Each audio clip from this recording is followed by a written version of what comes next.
آج کی اس ویڈیو میں نے آپ لوگوں کے ساتھ کچھ باتیں شیئر کی ہیں کہ کیوں دعائیں قبول نہیں ہوتی ان لوگوں کی جو کافی عرصے سے مانگ رہے ہیں۔ آپ کہاں غلطی کر رہے ہیں؟ کچھ لوگ حرام ریلیشن شپس میں رہ کر حلال مانگ رہے ہیں، کچھ لوگ حرام کما کر حلال مانگتے ہیں، کچھ لوگ حرام کر کے حلال کی توقع رکھتے ہیں، جبکہ یہ بالکل منافقت بات ہے۔ اور میں نے یہی سمجھاتے ہوئے آپ لوگوں کو بتایا ہے کہ کہاں آپ غلطی کر رہے ہیں۔ اگر آپ کو برا لگے تو میں آپ سب سے معذرت چاہتی ہوں، لیکن آپ دل سے سوچیں کہ آپ واقعی یہ کمیاں ہمارے اندر ہیں اور انہیں دور کرنے کی کوشش کریں اور اللہ تعالیٰ سے معافی مانگیں، استغفار کریں اور اپنی دعائیں قبول کروانے کے لیے آپ کو چھوٹے چھوٹے عمل کر کے بھی آپ دعائیں قبول کروا سکتے ہیں، بس آپ کو بدلنے کی دیر ہے۔ السلام علیکم ورحمۃ اللہ وبرکاتہ۔ کیسے ہیں آپ سب؟ آئی ہوپ آپ سب بالکل ٹھیک ہوں گے۔ الحمدللہ سے میں بالکل ٹھیک ہوں۔ تو چلیے آج کے اس ویڈیو میں دعا کے بارے میں بات کریں گے کہ کچھ لوگ کہتے ہیں کہ ہماری کئی سالوں سے دعا قبول نہیں ہو رہی، بہت عرصہ ہو گیا، کیوں دعا قبول نہیں ہوتی اور کون سے ایسے وقت ہیں رمضان کے اس مہینے میں جن وقتوں میں دعا کی جائے، اور ایسے کون سے لوگ ہیں جن سے ہم دعا کروا سکتے ہیں جس کی وجہ سے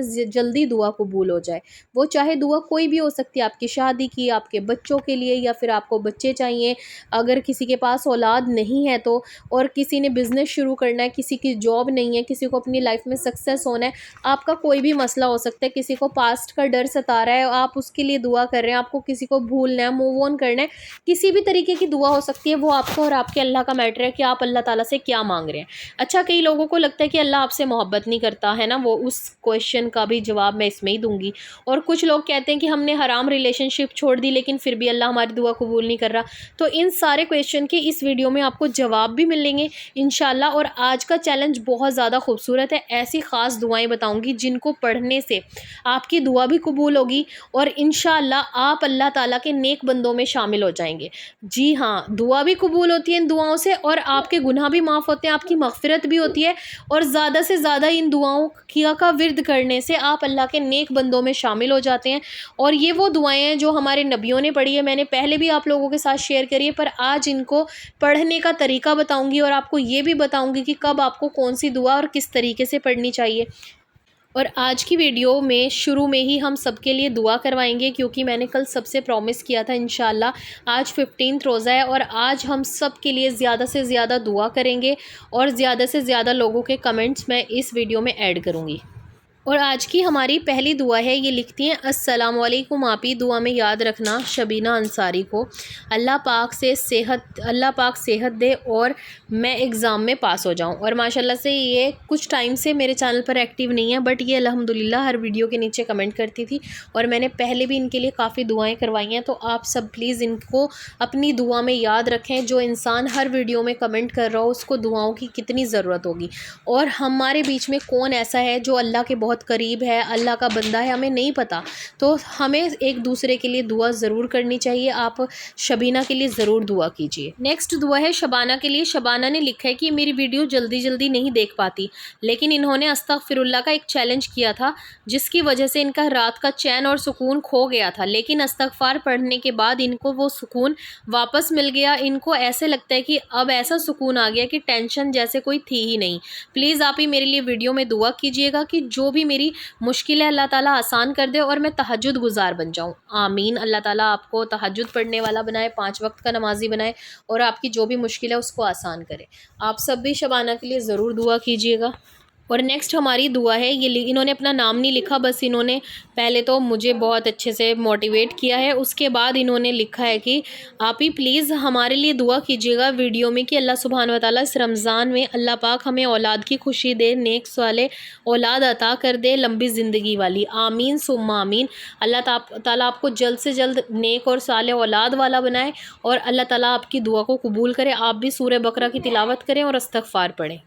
نیکسٹ دعا ہے، انہوں نے لکھا ہے کہ السلام علیکم آپی، میں نے سورہ بقرہ لگایا ہوا ہے 41 ٹائمز، اس میں سے الحمدللہ 19 کمپلیٹ ہو گئی ہیں۔ 200 رکعت صلاۃ الحاجت کی نفل کی نیت کی ہوئی ہے، وہ بھی الحمدللہ پوری ہو گئی ہیں۔ میں کثرت سے استغفار پڑھتی ہوں، درود پاک، باقی ہر چیلنج کرتی ہوں آپ کی ویڈیو سے دیکھ کر، اور مجھے آپ کی ویڈیوز بہت اچھی لگتی ہیں، تھینک یو سو مچ۔ اور پھر یہ کہتے ہیں کہ آپ ہی میرا کمنٹ ویڈیو میں ایڈ کریے گا اور میرے لیے ضرور دعا کروائیے گا، اللہ پاک میری شادی میں آسانیاں کرے، رکاوٹیں دور ہو جائے، آمین ثم آمین۔ اللہ تعالیٰ آپ کے لیے بھی آسانیاں کرے اور ان بہنوں کے لیے بھی آسانیاں کرے جن کی شادی میں کوئی نہ کوئی مسئلہ آ رہا ہے، رکاوٹیں آ رہی ہیں، ان کی ایج ہو گئی ہے، کسی کی 29 سال، کسی کی 30 سال، کسی کی 35 پلس۔ اللہ تعالیٰ آپ سب کے لیے آسانیاں کرے اور آپ کو نیک شوہر عطا کرے، آمین ثم آمین۔ آپ سب بھی پلیز ان سب کے لیے دعا کرا کریں، اس پوری امت مسلمہ کے لیے دعا کیا کریں۔ اور نیکسٹ دعا ہے کہ ایک ماں نے اپنی بیٹی کی شادی کے لیے دعا کروائی ہے، ان کی ایج 29 ہو گئی ہے لیکن ابھی تک شادی نہیں ہوئی، تو آپ سب ان کے لیے ضرور دعا کریں کہ اللہ تعالیٰ ان کی بیٹی کی شادی میں آسانیاں کرے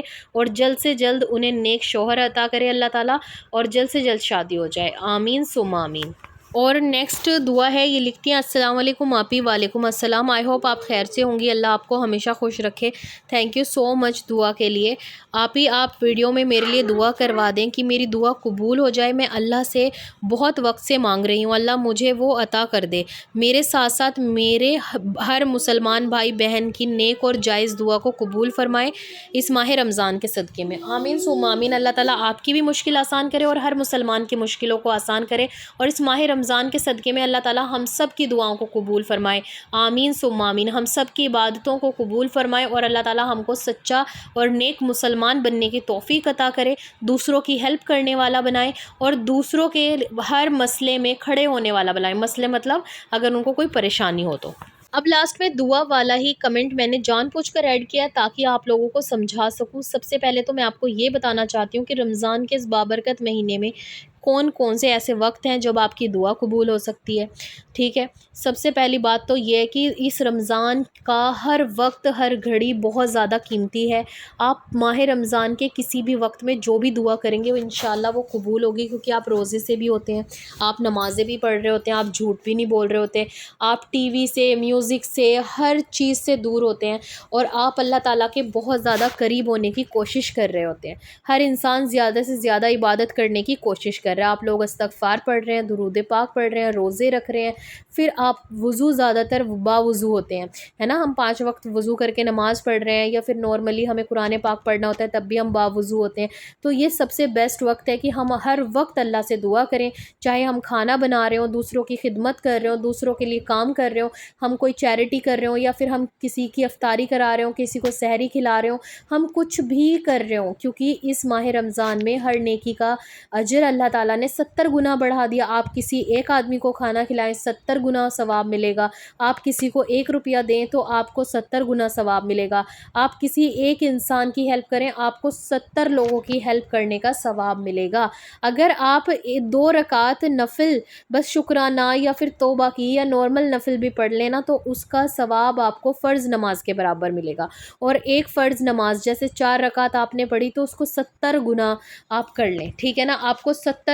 نمازوں کے برابر ثواب ملے گا۔ تو آپ دیکھیں کہ اللہ تعالیٰ نے ہر چیز کا اجر بڑھا دیا، تو اللہ دعائیں کیوں قبول نہیں کریں گے؟ اور سب سے خاص وقت وہی ہوتا ہے جب آپ افطار کرنے کے لیے بیٹھیں، افطار سے پہلے دعا کریں، اور جب آپ روزہ کھول لیں اس کے بعد بھی دعا کریں کہ یا اللہ میرے اس روزے کو بھی قبول کر، اور اللہ تعالیٰ میرے گناہوں کو معاف کر کے میری اس دعا کو قبول کر لے۔ جو بھی دعا آپ لمبے ٹائم سے اللہ تعالیٰ سے مانگ رہے ہیں لیکن آپ کی دعا کسی وجہ سے قبول نہیں ہو رہی تھی، آپ جب اذان ہو اذان کے وقت دعا کریں۔ اور سب سے خاص وقت آنے والا ہے شب قدر کی رات میں۔ شب قدر کی رات کون سی ہوگی یہ کوئی نہیں جانتا، لیکن جو لاسٹ کا عشرہ ہے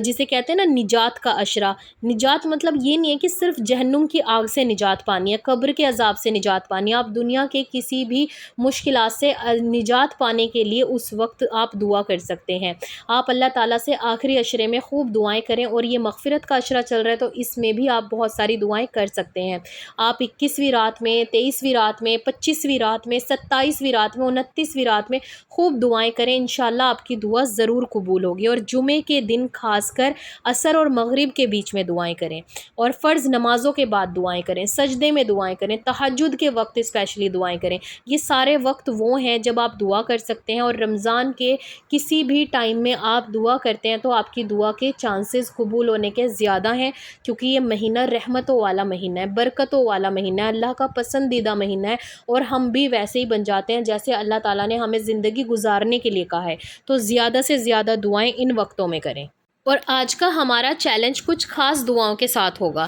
ربی انی لما انزلت الیہ من خیر فقیر، یہ ایسی دعا ہے کہ آپ کے پاس اولاد نہیں ہے، آپ کی شادی نہیں ہوئی، آپ کے پاس مال نہیں ہے، آپ کے پاس جاب نہیں ہے، آپ کے پاس کاروبار نہیں ہے، آپ کے پاس کچھ بھی نہیں ہے، آپ بالکل زیرو ہیں، تو آپ یہ دعا پڑھیں اپنی شادی کے لیے، اولاد مانگنے کے لیے، کاروبار کے لیے، جاب کے لیے، یا زندگی کے کسی بھی فیلڈ میں سکسیس پانے کے لیے، اپنے ایگزام کو کلیئر کرنے کے لیے، جس بھی مقصد کے لیے پڑھیں گے انشاءاللہ آپ کا وہ مقصد ضرور پورا ہوگا۔ یہ موسیٰ علیہ السلام کی دعا ہے، جب ان کے پاس کچھ بھی نہیں تھا، وہ بالکل یہ کہہ لیں کہ آپ بالکل خالی ہاتھ تھے، ان کے پاس کچھ بھی نہیں تھا، کھانے کے لیے کچھ بھی نہیں تھا، اور نہ ان کا ساتھ دینے کے لیے کوئی تھا، تو اللہ تعالیٰ نے ان کی شادی بھی کرائی، بچے بھی دیے، جاب تو نہیں کہیں گے، بزنس، ہر چیز عطا کی، اور اللہ تعالیٰ نے ان کی زندگی کو بہت آسان اور پرسکون بنا دیا تھا۔ اور دوسری اور پیاری خوبصورت دعا ہے حسبنا اللہ و نعم الوکیل، یہ حضرت ابراہیم علیہ السلام نے جب پڑھی تھی، جب انہیں آگ میں ڈالا گیا تھا اور اللہ تعالیٰ نے ان پر آگ ٹھنڈی کر دی تھی، ان کی مدد کی تھی۔ تو آپ کی کوئی بھی مشکل ہو وہ حل نہیں ہو رہی، چاہے آپ کا کوئی بھی مسئلہ ہو، آپ یہ والی دعا بھی پڑھ سکتے ہیں۔ اس کا بیسٹ وقت ہے عصر کی نماز کے بعد، آپ اس کو 5 تسبیح پڑھیں اپنے کسی بھی مقصد کے لیے۔ ابھی رمضان ہے اور ہمارا چیلنج ان دعاؤں کا ہے، تو آپ اپنے طریقے سے ان دعاؤں کو کتنا پڑھنا ہے خود سیٹ کریں گے، اور سب رات میں عشاء کی نماز کے بعد یا تہجد تک مجھے کمنٹ کر کے بتائیں گے کس نے ان ساری دعاؤں کو فالو کیا اور کس نے کتنی پڑھی، اور انشاءاللہ میں بھی آپ لوگوں کے ساتھ اپنا یہ والا روٹین ان دعاؤں کا ضرور شیئر کروں گی کہ میں نے کتنی پڑھی انشاءاللہ۔ آپ نے تیسری دعا پڑھنی ہے، یا ارحم الراحمین، اے سب سے زیادہ رحم کرنے والے، مطلب کہ اللہ تعالیٰ سب سے زیادہ رحیم ہے، سب سے زیادہ کریم ہے، تو یہ دعا آپ پڑھیں اور اللہ تعالیٰ سے اس کی رحمت کو طلب کریں کہ اللہ ہمارے اوپر اپنی رحمت نازل کر دے، اور جب اللہ تعالیٰ کی رحمت کسی پہ نازل ہوتی ہے تو اس کی ساری مشکلیں آسان ہو جاتی ہیں، ساری دعائیں قبول ہو جاتی ہیں، اور اللہ تعالیٰ اسے ہر چیز سے نوازتا ہے، ہر چیز سے جو بھی وہ مانگتا ہے۔ اور فورتھ ہے آپ کا استغفار، یہاں پر میں استغفر اللہ لکھ رہی ہوں، آپ کوئی بھی استغفار پڑھ سکتے ہیں، بڑا چھوٹا، 100 ٹائمز 200 ٹائمز جتنا چاہیں اتنا پڑھیں، ویسے بھی مغفرت کا عشرہ استغفار تو ہمیں کرنا ہی ہے، تو آپ یہاں جتنا چاہیں اتنا استغفار کریں، جون سا چاہیں وہ پڑھیں، بس آپ اپنے طریقے سے پڑھیں، درود پاک چھوٹا پڑھیں یا بڑا پڑھیں، جتنا مرضی آپ چاہیں اتنا پڑھیں، کیونکہ درود پاک پڑھنے سے بھی آپ کے غم دور ہوتے ہیں، آپ کی مشکلیں آسان ہوتی ہیں، آپ کی دعائیں قبول ہوتی ہیں، استغفار کرنے سے اللہ تعالیٰ آپ کو دنیا کی ہر چیز عطا کریں گے، بے اولادوں کو اولاد عطا کریں گے، جن کی شادی نہیں اور ان کی شادی کروائیں گے، اللہ تعالیٰ اپنی رحمت نازل کریں گے، بارش بھیجیں گے، آپ کے لیے کاروبار کے ذریعے بنا دیں گے انشاءاللہ۔ ایک دعا جو میں نے بتائی تھی، چاہے شادی شدہ ہیں، آپ کے بیچ میں پیار محبت نہیں ہے، آپ کو اولاد چاہیے اور آپ کو اپنی پسند سے شادی کرنی ہے، یا آپ کا رشتہ نہیں ہو رہا، کوئی بھی رکاوٹ آ رہی ہے، تو یہ 6 دعا ان لوگوں کے لیے ہے، اسپیشل شادی کے لیے پڑھیں اور اولاد مانگنے کے لیے پڑھیں۔ ربی حبلی من ازواجنا و ذریاتنا قرۃ اعین وجعلنا للمتقین اماما، تو یہ دعا پڑھ کے اللہ تعالیٰ سے دعا کریں، چاہے آپ کی شادی نہیں ہو رہی، آپ کو اولاد نہیں ہو رہی، آپ میاں بیوی میں پیار نہیں ہے، تو آپ یہ دعا پڑھ سکتے ہیں، لیکن انمیرڈ لوگ غیر محرم کے لیے نہیں پڑھ سکتے، کہ ہاں غیر محرم کے دل میں ہمارے لیے محبت پیدا ہو جائے۔ اگر آپ اپنی پسند کی شادی کروانا چاہتے ہیں تو آپ یہ دعا پڑھ کے اللہ سے دعا ضرور مانگ سکتے ہیں کہ یا اللہ میں فلاں شخص کو پسند کرتی ہوں یا کرتا ہوں، اس انسان سے میری شادی ہو جائے۔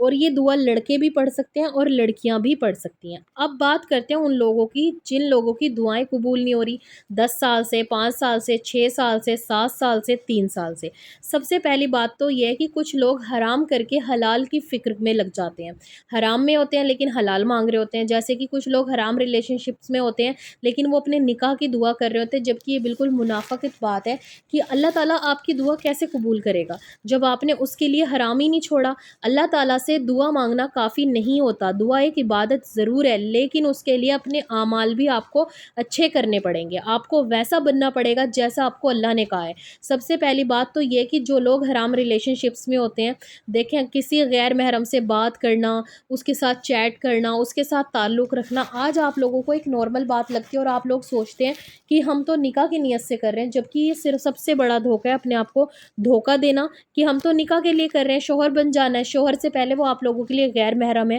اگر آپ یہ سب کر کے دعا کر رہے ہیں نکاح کی اور آپ کی دعا قبول نہیں ہوتی، یہ سب سے بڑا ریزن ہے۔ دوسرا ریزن یہ ہے کہ جب آپ دعا کر رہے ہو، ٹھیک ہے، آپ کو یقین ہے کہ ہاں میری دعا قبول ہوگی، آپ نماز بھی پڑھ رہے ہیں، آپ تہجد بھی پڑھ رہے ہیں، ایک سائڈ آپ پازیٹیو والی ویڈیوز دیکھ کے پازیٹیوٹی لا رہے ہیں اپنے اندر، اور آپ کو لگ رہا ہے کہ میری دعا قبول ہوگی، اور وہیں آپ کو اگر آپ کی بیسٹ فرینڈ مل جاتی ہے، آپ اس سے شکایت کرتے ہیں کہ یار میں 5 سال سے اولاد مانگ رہی ہوں، مجھے اولاد نہیں ہو رہی، پتہ نہیں اللہ تعالیٰ میری کیوں نہیں سنتا، میں تو وہ دعا پڑھ رہی ہوں، میں تو سورہ بقرہ پڑھ رہی ہوں، میں تو نماز بھی پڑھتی ہوں، میں تو تہجد بھی پڑھتی ہوں، میں تو استغفار بھی کرتی ہوں، میں تو سب کچھ پڑھتی ہوں، ٹھیک ہے، ایک تو یہ بتاتے ہیں آپ لوگ، دوسرا اپنی امی سے شکایتیں کرنے لگ جاتے ہیں، پتہ نہیں اللہ تعالیٰ کو مجھ سے ہی کیا پرابلم ہے، میری دعا قبول نہیں ہو رہی، میری سہیلیوں کو تو بچہ ہو گیا، اگر شادی نہیں ہو رہی ہوتی اللہ تعالیٰ نے سارے پڑوسیوں کے بچوں کی شادی کرا دی، پتہ نہیں اللہ میری کیوں نہیں کروا رہا، میری ایج 29 سال ہو گئی ہے نا، ایک سائڈ آپ دعا مانگ رہے ہیں، ایک سائڈ آپ اللہ تعالیٰ کی شکایت کر رہے ہیں، جبکہ اللہ تعالیٰ فرشتوں کو بھیجتے ہیں اور کہتے ہیں کہ میرا فلاں بندہ میرے لیے میرے سے کافی عرصے سے دعا کر رہا ہے میرے سے، اور میں اس کی دعا قبول کرنا چاہتا ہوں، جاؤ دیکھ کے آؤ میری کسی سے شکایت تو نہیں کر رہا، پھر فرشتے آتے ہیں اور پھر فرشتے جا کے اللہ تعالیٰ سے بتاتے ہیں، اللہ تعالیٰ وہ تو ہر بندے سے آپ کی شکایت کر رہا ہے، اچھا اس کا مطلب اس کا ایمان بھی کمزور ہے اور اس کا جو میرے اوپر یقین ہے وہ بھی کمزور ہے، کیونکہ آپ کسی اور سے شکایتیں کر رہے ہیں، آپ یہ بتائیں کہ کیا انسان اللہ کے برابر ہو سکتا ہے، یا پھر وہ انسان آپ کی مشکل کو آسان کر سکتا ہے؟ نہیں نا، تو پھر ہم اپنے اس رب کی جو پورے کائنات کا مالک ہے، وہ اس کا بھی مالک ہے جس سے آپ شکایت کر رہے ہیں، تو پھر شکایتیں کیوں؟ شکایت ہی نہیں کرنی، آپ یقین کرنا، جب میرے پاس اولاد نہیں تھی، مطلب اتنا وقت بھی نہیں ہوا تھا، بٹ ٹھیک ہے مجھ سے سب پوچھتے تھے، لیکن اندر سے پتہ نہیں کیوں مجھے خود کو ایک ٹینشن تھی، اور میں جب دعا کرتی تھی نہ تو میں نے اپنی امی کو بتایا کہ میں کیا کیا پڑھتی ہوں، نہ میں نے اپنی کسی سسٹر سے شیئر کیا کہ میں کیا کیا کرتی ہوں، نہ میں نے اپنی سسٹر ان لاز سے شیئر کیا، نہ میں نے اپنی بیسٹ فرینڈ کو بتایا کہ میں اولاد مانگ رہی ہوں اللہ تعالیٰ سے، اور آپ لوگوں کو جھوٹ لگ رہا ہوگا پر رمضان میں کوئی انسان جھوٹ نہیں بولے گا، اور مجھے بھی اللہ تعالیٰ کو جان دینی ہے، مجھے مطلب یاد نہیں ہے، اور سچ بات بتاؤں کیونکہ میں نے کسی سے بات کی ہی نہیں ہے، ہاں بعد میں جب مجھے کنسیو ہو گیا تب میں نے بہت سارے لوگوں کو یہ بات بتائی تھی کہ میں نے سورہ یاسین پڑھی تھی 7 مبین والی، اور بار بار پڑھی تھی، صلاۃ الحاجت کی نفل پڑھی تھی، سورہ اخلاص پڑھی تھی، اور بہت ساری جو دعائیں میں نے پڑھی تھی وہ میں نے تب ان لوگوں کو بتائی جو لوگ کنسیو کرنا چاہتے تھے، جو لوگ مسلم تھے اور جن لوگوں کو ضرورت تھی، لیکن بعد میں بتائی، اگر پہلے بتاتی نہ تو کسی کو یقین ہوتا، اور وہ بھی میرے ساتھ مل کے کہتے کہ ہاں پتہ نہیں تم نے کون سا ایسا گناہ کیا ہوگا کہ تمہاری دعا قبول نہیں ہو رہی، پتہ نہیں اللہ تعالیٰ تمہیں کیوں نہیں دے رہا ہے نا، لوگ ایسی جلی کٹی باتیں کہتے ہیں، اگر منہ پہ نہیں کہتے تو پھر پیچھے کہتے ہیں ہائے اس کو تو کنسیو نہیں ہو رہا، ہائے اس کی تو شادی نہیں ہو رہی، ہائے اس کا تو چکر چل رہا تھا، پتہ نہیں کیا ہوا اس کی لڑکی کا تو ہے نا، پتہ نہیں کتنی عجیب باتیں کرتے ہیں، اور سب سے زیادہ ان دعاؤں کے ذریعے نا 2 لوگوں کی دعائیں قبول نہیں ہوتی، ایک ان کی جو اولاد مانگ رہے ہیں، اور ایک ان کی جو کسی سے محبت کرتے ہیں اور وہ لو میرج کرنا چاہتے ہیں، اور یہ بات حقیقت ہے، اور جو لوگ اس چیز سے ایگری کرتے ہیں نا وہ کمنٹ باکس میں ضرور بتائیے گا، کیونکہ جو اولاد مانگ رہے ہیں وہ فرسٹریٹ ہو جاتا ہے، بار بار مانگ کے اسے لگ رہا ہوتا ہے کہ ایک ایک دن بہت زیادہ بھاری ہے، بس جلدی سے اللہ تعالیٰ مجھے اولاد دے دے، پھر وہ اللہ کی شکایت ہر بندے سے کرتا ہے، اپنی ماں سے، اپنی بہن سے، اپنی بیسٹ فرینڈ سے، لڑکے کریں نہ کریں لیکن لڑکیاں ضرور کرتی ہیں، اور دوسری بات وہ لوگ جو کسی سے لو میرج کرنا چاہتے ہیں، پسند کی شادی کرنا چاہتی ہیں، اب لڑکوں نے ان کو چھوڑ دیا، یا ایک رشتہ تھا ان کا غیر محرم کے ساتھ، لیکن لڑکیوں کو لگتا ہے کہ اب ہم نے کسی کے ساتھ رشتہ رکھا ہے تو ہم کسی اور کو شوہر نہیں بنا سکتے، ہمیں وہی لڑکا چاہیے، اور وہ اس ضد میں دعائیں بھی کر رہی ہیں، سب کچھ کر رہی ہیں، لیکن ایک تو یہ کہ اس کا خیال بھی آپ کے دل سے نہیں جا رہا، آپ اس سے بات بھی کر رہی ہیں، چیٹ بھی کر رہی ہیں، وہ آپ کو ذلیل بھی کر رہا ہے، پھر بھی آپ اس کے لیے دعا کر رہے ہیں، اور ایک اس میں یہ کہ بہت ساری لڑکیاں کمنٹس کر رہی ہوتی ہیں ہم نے اسے اللہ کی رضا کے لیے چھوڑ دیا، جب میں بات کرتی ہوں تو پتہ چلتا ہے کہ لڑکے نے ان کو دھوکہ دیا تھا، یا لڑکے نے ان کو صاف منع کیا ہے کہ ہم شادی نہیں کر رہے، تو یہ والا چھوڑنا اللہ کی رضا کے لیے چھوڑنا نہیں ہے، چھوڑنا وہ ہے کہ آپ ریلیشن شپ میں ہیں، آپ اپنے پارٹنر سے بات کریں، آپ نے مجھ سے نکاح کروانا ہے، اور وہ لڑکا کہے جی میں نے نکاح کروانا ہے، تو پھر آپ رشتہ بھیجیں، اور اگر وہ رشتے میں کہے کہ مشکلیں ہیں تو پھر آپ دعا کر سکتے ہیں، اور اسے کہہ سکتے ہیں کہ پلیز آج کے بعد ہم کوئی تعلق نہیں رکھیں گے، اگر اب وہ آپ کے نصیب میں ہے تو وہ کہیں نہیں جائے گا، بلکہ آپ کے اس فیصلے کی رسپیکٹ کرے گا، اور اگر نہیں آپ کے نصیب میں تو اس کو ایک بہانہ چاہیے آپ کی دوری سے، ٹھیک ہے، بہت ساری لڑکیاں بے وفا لوگوں سے بھی محبت کرتی ہیں اور سوچتی ہیں کہ وہی ہمارا شوہر بن جائے، چاہے وہ 10 لڑکیوں کے ساتھ ہے، چاہے وہ شرابی ہے، چاہے وہ نشیڑی ہے، کچھ بھی ہے، لیکن آج آپ کو یہ زندگی بہت آسان لگ رہی ہے، جب شادی ہو جائے گی نا تو آپ کو وہی زندگی ایک بوجھ لگے گی، اور آپ خود کہیں گی کہ اللہ آپ نے میری اس انسان سے شادی کیوں کروا دی، کیونکہ یہ جو پیار اور محبت ہوتی ہے یہ تھوڑے ٹائم کے بعد ختم ہو جاتی ہے، اور یہ بات حقیقت ہے، صرف ان کی موجود رہتی ہے جن رشتوں میں پیار اور عزت ہو، اور وہ عزت وہی انسان دے سکتا ہے جو آپ کی عزت شادی سے پہلے بھی کر رہا ہے نا. یہ ان کے لیے جن لوگوں کو ذلیل کر کے چھوڑا گیا، جن لوگوں کی عزت نہیں کی گئی، جن لوگوں کو بدنام کیا گیا. میں ہر انسان کی بات نہیں کر رہی، بہت سارے لڑکے اتنے اچھے ہیں کہ وہ پرپوزل ایکسیپٹ بھی نہیں کرتے، آپ کو پرپوز بھی نہیں کرتے، آپ کے گھر نکاح کا پرپوزل لے کر آ جاتے ہیں. اس میں لڑکے یا لڑکیوں کی غلطی نہیں ہے. کئی بار لڑکیاں لڑکوں کو فورس کر رہی ہوتی ہیں کہ آپ سے ہم بہت محبت کر رہے ہیں، پلیز ہمارے پیچھے آؤ. لڑکے خود منع کر رہے ہوتے ہیں، وہ جب بھی نہیں مانتی. تو بھائی اپنی شرم کی اور اپنی عزت کی لاج رکھو. آپ لڑکیاں ہیں اور وہ بھی اسلام کی شہزادیاں ہیں. تو اگر آپ کی دعا قبول نہیں ہو رہی تو وہ غلطی آپ کے اندر ہے. اپنے اخلاق اچھے کرو، اپنے ان حرام کاموں کو چھوڑو. جو لوگ حرام کما رہے ہیں اور سوچتے ہیں ہم حلال کما لیں، تو پہلے اپنی حرام کی کمائی ختم کرو، پھر حلال کی دعا کرو. اور ایسے ہی رشتوں میں بھی ہے.